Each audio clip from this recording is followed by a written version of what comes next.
Hey everyone, I am your host, Kevin Stewart, and this is Beyond Bricks.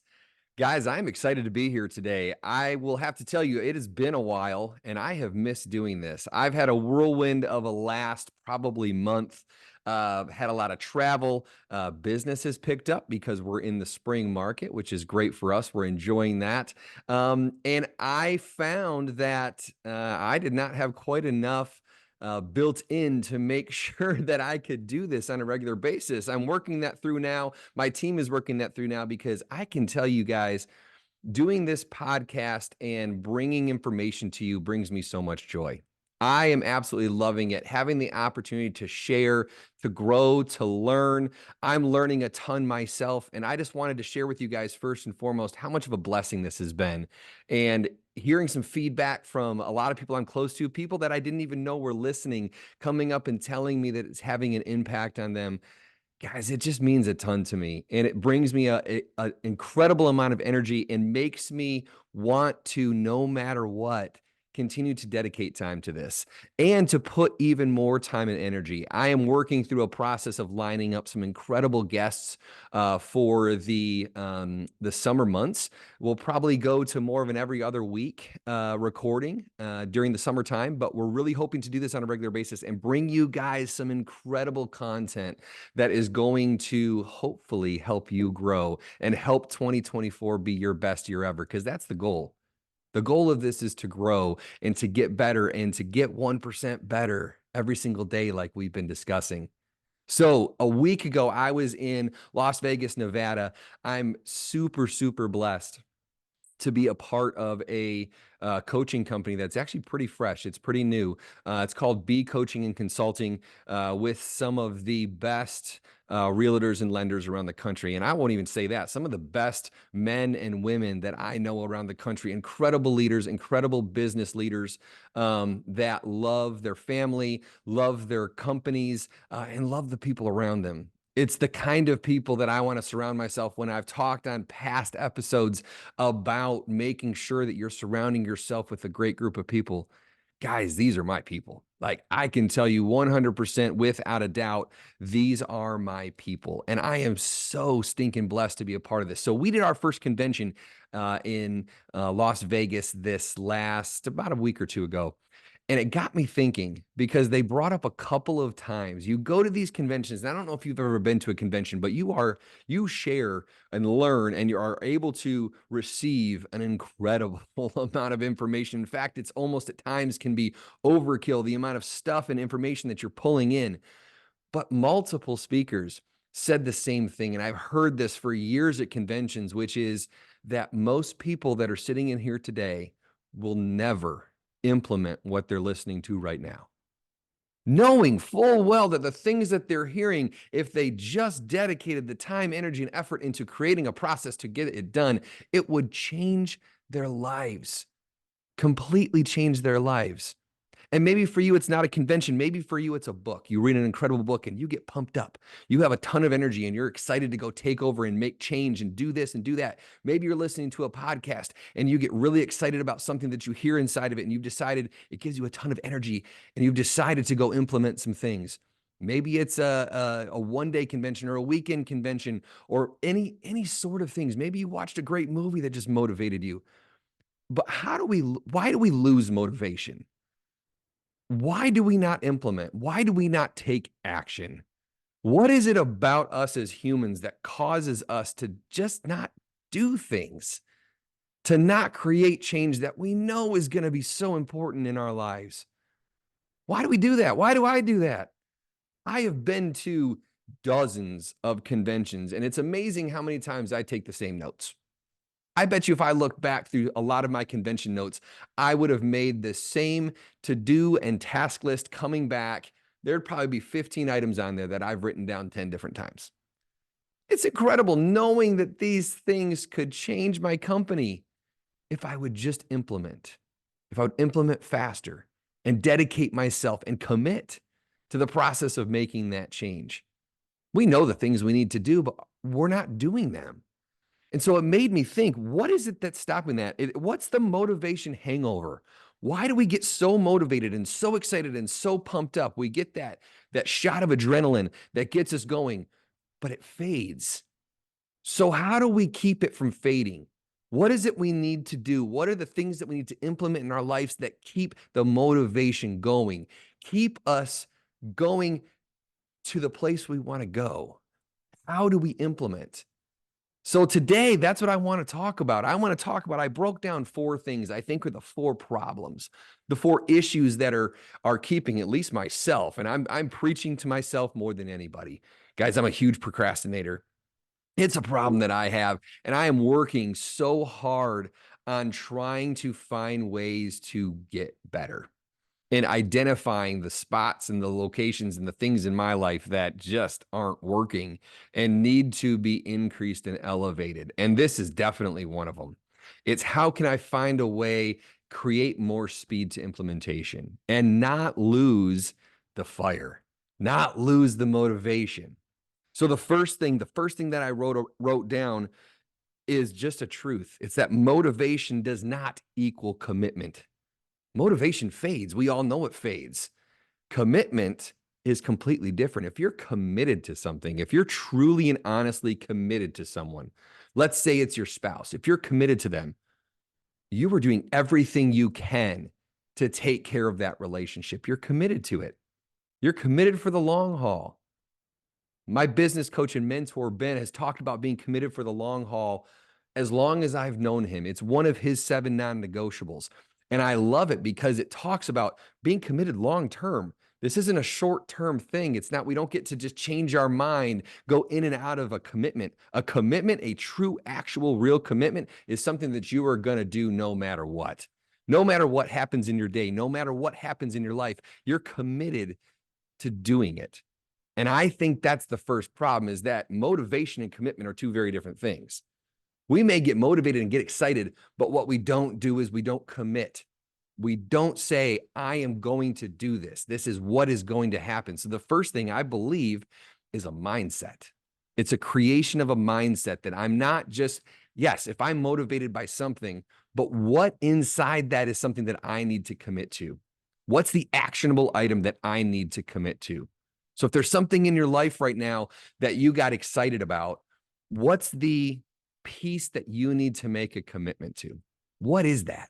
So the first is a definition, and it's a mindset of commitment. Let's throw motivation in the garbage because we know that's fleeting. We know that comes and goes. But when it shows up, what are we pulling out of it and then committing to? Because if we can make that first step, I think that goes a long way in and of itself. So the first thing is understanding commitment and the difference between motivation and commitment. The second thing that I think is the problem is that we don't have a clearly defined plan. I think that's my number 1 problem. I come back with all sorts of notes, all sorts of ideas, stuff written down, but I don't have a plan to implement it.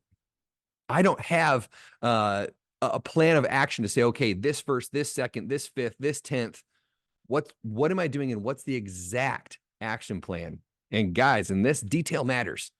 Detail matters inside your plan. Building your business plan for the year, detail matters. You want to take a big view, but man, you need to get down there into the steps of the daily action and activities that you need to do every day to make that plan happen.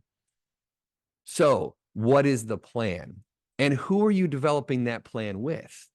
So if I'm coming back from a convention and I've got some great ideas for us as a company that I think are going to be amazing, if I sit there and try to implement everything myself and I try to create a plan myself, what is going to happen? I can tell you what happens is nothing happens, because if it's completely up to me and it's on me, there's no way it's going to get done. It's just not. I get pulled in too many directions, and by nature, guys, squirrel, like I'm that guy. I get super excited by the next shiny penny, and something else is going to get, put on my plate or put on my shoulder, or a little birdie's going to get into my ear and say, hey, Kevin, what about this? Here's a cool idea. And I go, ooh, that's neat. Let's try that.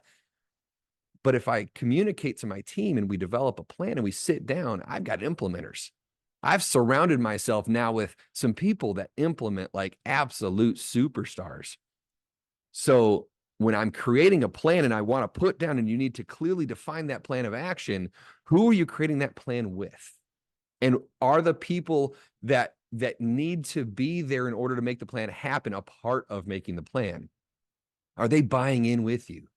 Do they understand why you're doing it? Are you having a real discussion about what we're doing and why we're doing it? Are you bringing them into the commitment?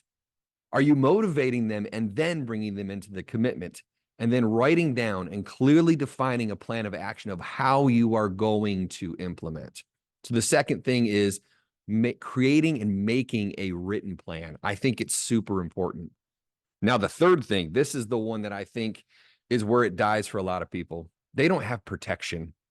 They don't have protection against the plan. They don't have people looking over their shoulders and protecting the plan of implementation and the things that they want to do. Share it with others. When you share with others and you get other people involved in your excitement, you are going to, by nature, always be able to achieve more. I believe that because when you share things and you say it out loud and you bring other people into that, they are by nature going to give you some protection. Now, are you giving them permission? You have to give them permission to call you out. Guys, my team called me out on the fact that I have not been on top of content creation for this podcast. They got on me and they said, Kevin, you committed to doing this. What are you doing?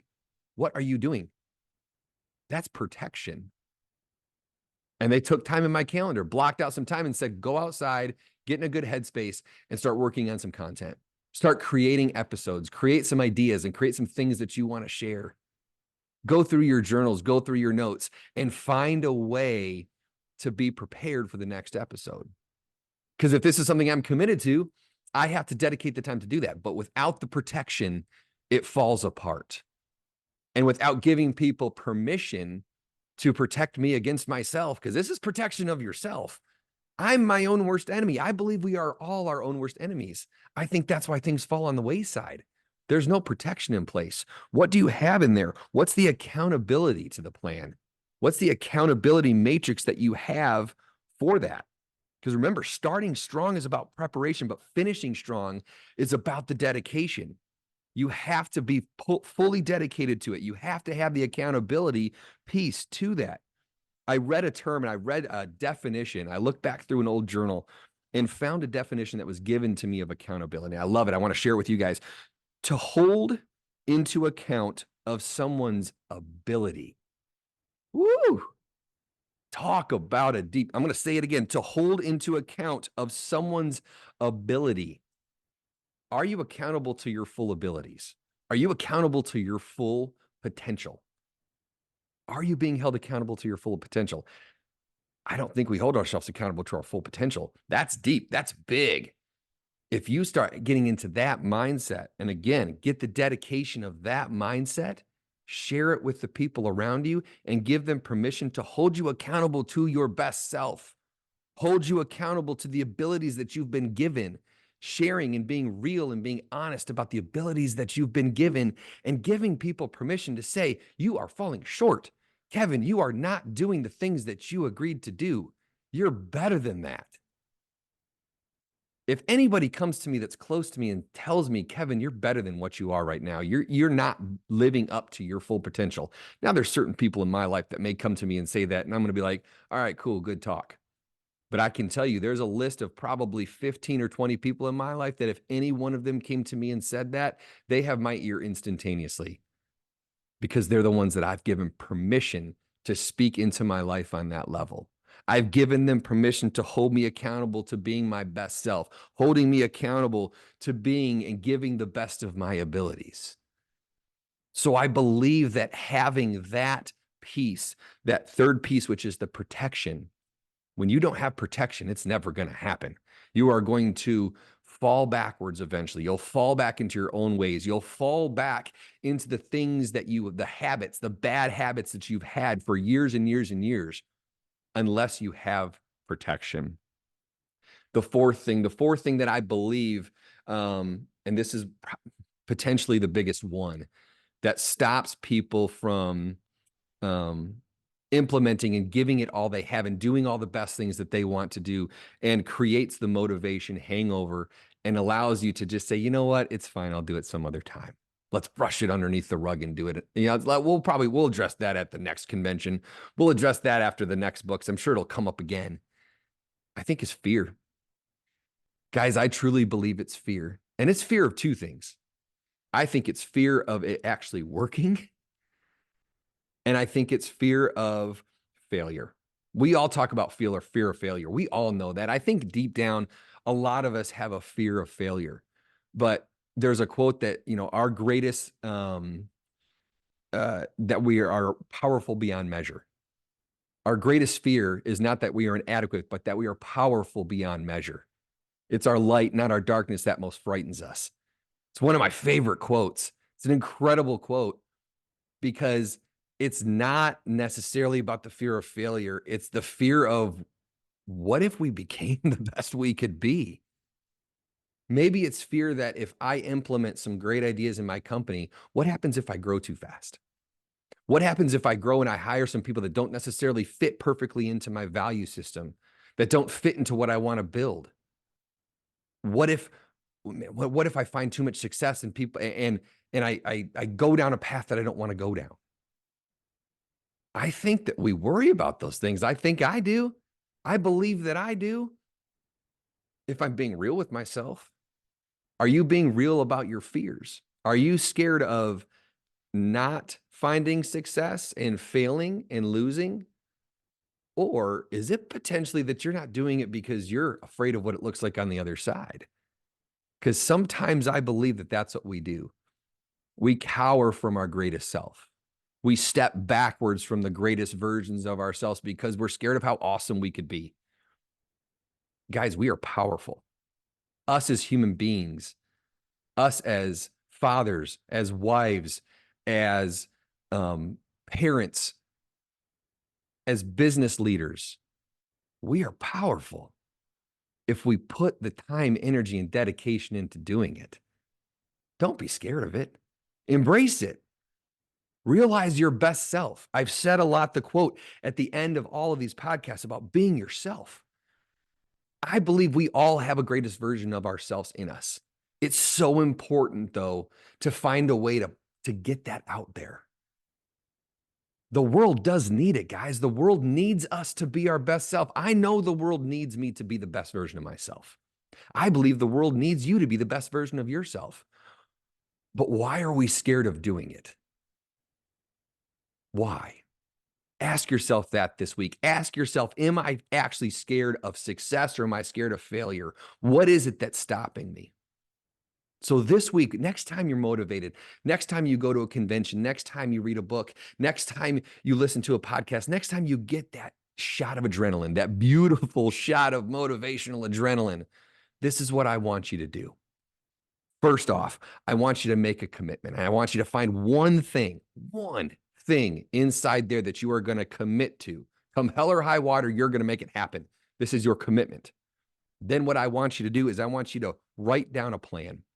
Write down a plan of what you're going to do and who needs to be involved to make that one thing happen. Then share it with those people. Bring people into your world and share it with them. And the last thing that you need to do is have courage. Have the courage to look fear in the face and say, you know what? This time I'm not going to quit. This time I'm going to make it happen. And this time I'm going to become the best version of myself. Because you need to be the best version of yourself. And I'm asking you, I'm begging you, I'm pleading you to go be yourself because the world needs you. Bye.